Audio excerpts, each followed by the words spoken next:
In this video, you will meet our Portuguese friend, Nuno. Nuno had initiated a flight up north from Lisbon and was flying around thin clouds until one of them wasn't thin at all. This is a classic example of a VFR flight into IMC, but fortunately a story that Nuno can share with us. I control EASA 5, just got into IMC. I will now start a 180-degree turn. The weather forecast said few at 2000 and it was, if I remember, broken at 3000, something like that. When we came back, it started to become more dense than what we're used to.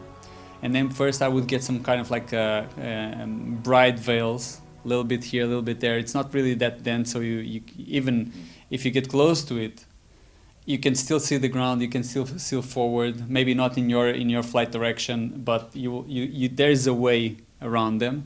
But then all of a sudden, one of those drags wasn't just a drag, it was a real cloud. And all of a sudden I find myself inside that cloud, everything was white.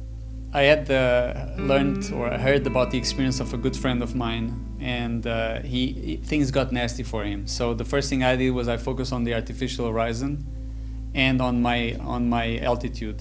And as long as I saw that the altitude was stable, the artificial horizon, I was leveled. I saw the plane starting to tilt a bit, kind of like until 10 degrees, not more. I corrected it slowly, and then I looked at the compass to make sure that I was still going the right way. Not the compass, the gyro. Well, then it cleared up below me. I could see the ground. I could confirm that I was where I wanted to be. So I continued, and then there's a reporting point. And once I was I informed ATC that the weather conditions were degrading. They were very helpful. They asked me if I wanted vectors. I said no, I'm okay. And then once I got to that point, they said, okay, are you able to go for a straight in? And I said, I will need to orbit here above the sea and get situational awareness, because there were clouds here and clouds there. And then I kind of like made my way around the clouds to the airfield and landed. I was very busy but very focused, because I knew it was serious. So I was basically holding on to my safety.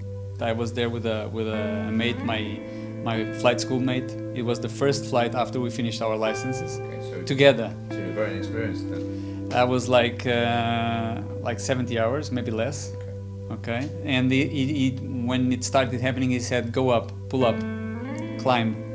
And I said, it's okay, I know where I am, so I will not climb at this stage, because if I do climb, I will go into the TMA, Lisbon's TMA, and then it's going to be a major thing. After landing, we looked at the place where we just came from, and it was all black and really, really ugly.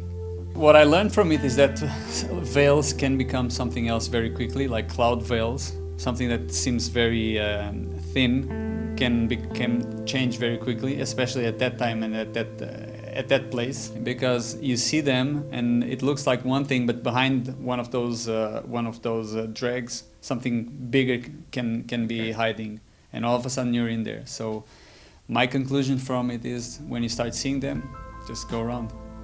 Just turn around and go back to where you came from. It's better to be dealing with ramifications than to be dealing with a funeral. So worst case scenario, better safe than sorry.